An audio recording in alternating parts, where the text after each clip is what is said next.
Twinkle, twinkle, little star. Whenever we look into the night sky, we see lot of twinkling stars across the sky. But whenever you are crossing the atmosphere of the earth, your concept towards the star will definitely change, and you'll probably say, emit, emit, gigantic gaseous balls. Today, in this video, I will be talking about how the star forms. In this video, I will talk the star formation in details. So without wasting any more time, let's get started.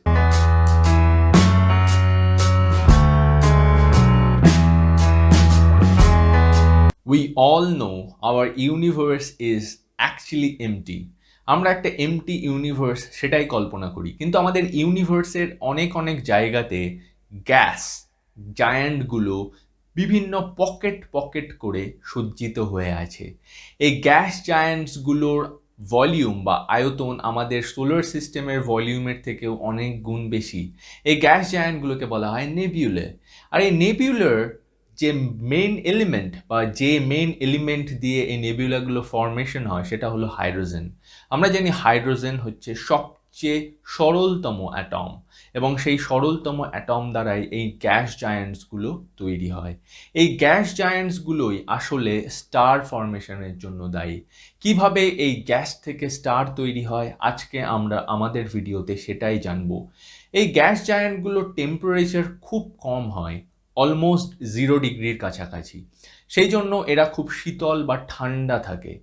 কিন্তু এই প্রত্যেকটা gas giants যেহেতু hydrogen atom দিয়ে তৈরি, আর hydrogen অ্যাটমের মাস থাকার জন্য এই gas জায়ান্টগুলো নিজেরা নিজেদের সঙ্গে গ্র্যাভিটেশনাল ফোর্সে আকর্ষিত হতে থাকে, এবং তাদের সেন্টারে তারা আস্তে আস্তে কনসলিডেট হয়ে একটা ভালো মাস বা it creates a mass towards its center.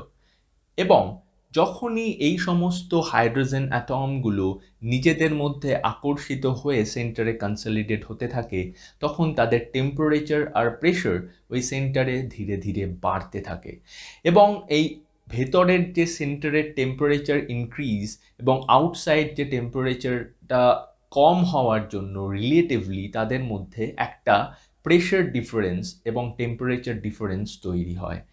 এবং আমরা একই সঙ্গে দুটো ফোর্স ওই গ্যাস জায়ান্টসের মধ্যে দেখতে পাই।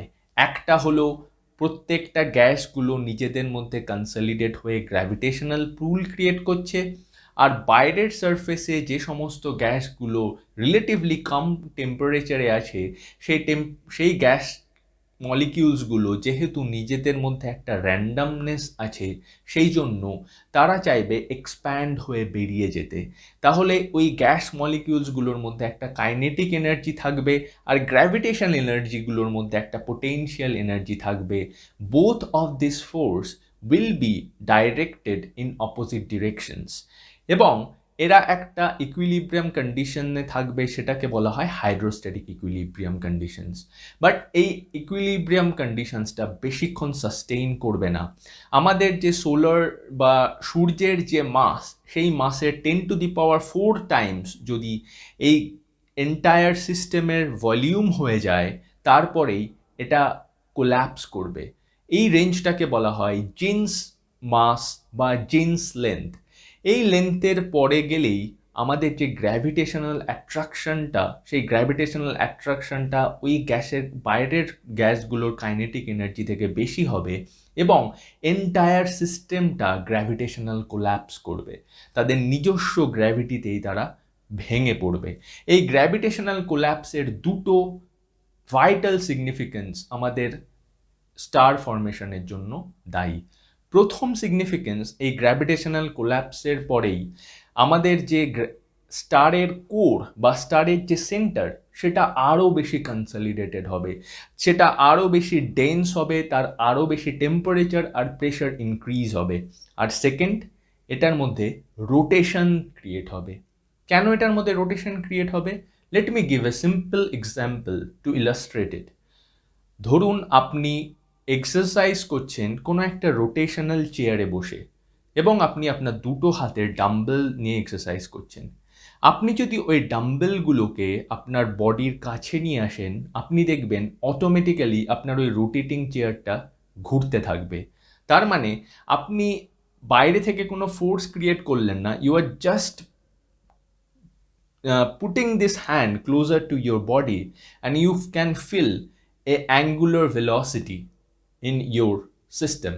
এই সেম জিনিসটা আমাদের এই গ্যাসের যখন গ্র্যাভিটেশনাল কোল্যাপস হয় সেটা হয় কি হয়, যেহেতু বাইরে থেকে মাসগুলো বেশি পরিমাণে আমাদের সেন্টারের মধ্যে চলে আসছে, সেই জন্য এই মাসগুলো একটা অ্যাঙ্গুলার ভেলোসিটি ওই সিস্টেমে প্রডিউস করে। এটাকে বলা হয় অ্যাঙ্গুলার মোমেন্টাম কনজারভেশন।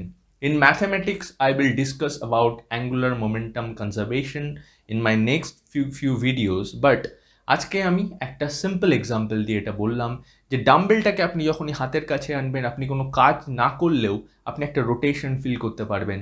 সেম জিনিসটা গ্র্যাভিটেশনাল কোল্যাপসের ক্ষেত্রেও হয়, যখন মাসগুলো খুব কাছে চলে আসছে এবং গ্র্যাভিটেশনালি কোল্যাপস করে যাচ্ছে, তখন ওই এন্টায়ার যে core of this center of this mass will fill and rotational energy.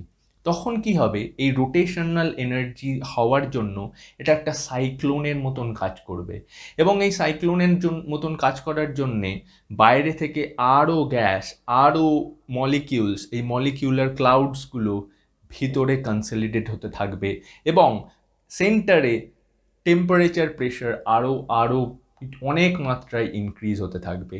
এই প্রসেস চলতে চলতে প্রায় 27 বিলিয়ন্স এত টাইম লাগবে এবং এইটাই হচ্ছে একটা স্টারের কোর ফরমেশন। এটাকে বলা হয় প্রোটোস্টার।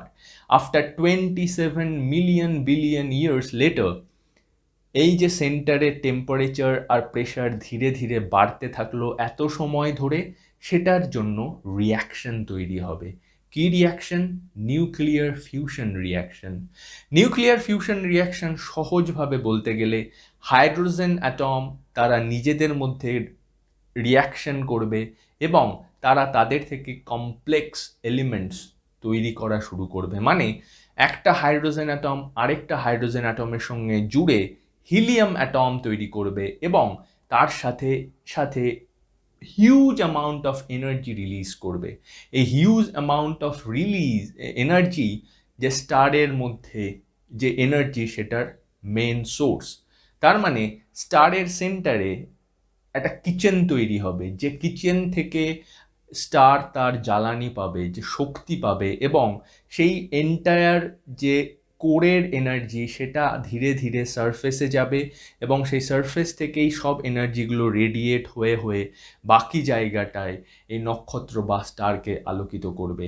এইভাবেই তার কোর থেকে যখন হাইড্রোজেন ফিউশন রিয়াকশন করে হিলিয়াম বা তার থেকেও কমপ্লেক্স এলিমেন্টস তৈরি করবে এবং তার সাথে সাথে যখন এনার্জি রেডিয়েট করবে, তখনই আপনি মনে রাখবেন যে স্টার হ্যাজ ফর্মড। এবং এই যে ফিউশন রিয়াকশন, এই ফিউশন রিয়াকশনের জন্যই প্রত্যেকটা স্টার বেঁচে আছে বা প্রত্যেকটা স্টার এত পরিমাণে এনার্জি রেডিয়েট করতে পারে। কেননা যেহেতু স্টারের সেন্টারে মাস আছে, সেই মাসগুলো তাদের গ্র্যাভিটেশনাল অ্যাট্রাকশন দ্বারা তারা নিজেদের মধ্যে আকর্ষণ করতে চেষ্টা করছে এবং অ্যাট দ্য সেম টাইম এই ফিউশন রিয়াকশন দ্বারা আউটওয়ার্ডস যে এনার্জি রেডিয়েট হচ্ছে বা হাইড্রোজেন থেকে আরও কমপ্লেক্স এলিমেন্টস তৈরি হচ্ছে। Our own star sun is converting 600 million metric tons of hydrogen into helium in every second. আর এটাও লাস্ট 456 মিলিয়ন ইয়ার্স ধরে করে আসছে। আপনার কি মনে হয় একটা স্টার এরকম অনন্তকাল জুড়েই এই ফিউশন রিয়াকশনের মাধ্যমে তারা সমস্ত চারিদিককে আলোকিত করবে বা এনার্জি রেডিয়েট করতে থাকবে? যদি আপনার এটা মনে হয় তাহলে সেটা নয়। স্টারেরও একটা লাইফ সাইকেল আছে। স্টারও একটা সময় পরে তারও একটা মৃত্যুর দিকে স্টারও যায়।